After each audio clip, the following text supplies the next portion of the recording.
Եվ այստեղ մենք տեսնում ենք ճնշումը նաև դրսից, այսինքն նույն Ադրբեջանից ուղիղ պատվերներ են գալիս հայրաքելական եկեղեցու նկատմամբ բռնաճնշումների, իդեպ Ադրբեջանի հոգևոր առաջնորդ Ալլահ Շուքուր Փաշազադեն սկսեց կաթողիկոսի դեմ խոսալ մայիսի 15-ին եւ մի քանի օր անց Փաշինյանը սկսեց խոսալ, սա զուգադիպություն չէ, միանշանակ համոզված եմ, որ Ադրբեջանից ճնշում կա հայրաքելական եկեղեցուն ոնց որ ճնշելու, որպեսզի այս գործընթացի մեջ ոնց որ առաջընթաց լինի։ Եվ մենք տեսնում ենք, որ այս բռնաճնշումները նաեւ Եվրոպական միության հավանություն են ստանում կամ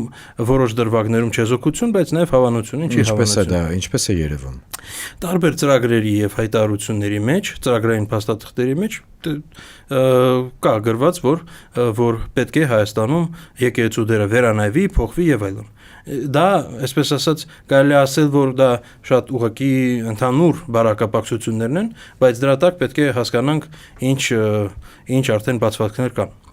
Եթե մենք տեսնում ենք, որ օրինակ, չգիտեմ, մի աննշան դրվագի նկատմամբ Եվրոպական միությունը շատ ակտիվորեն քարոզարշավ է սկսում, իսկ այդտեղ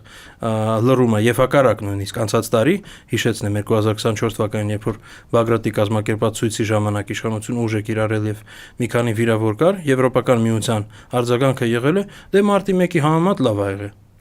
Բառացիորեն մեջբերում եմ։ Այսինքն, սա այսպես աջակցությունն է, ուրիշ ձև որակավորել հնարավոր չի։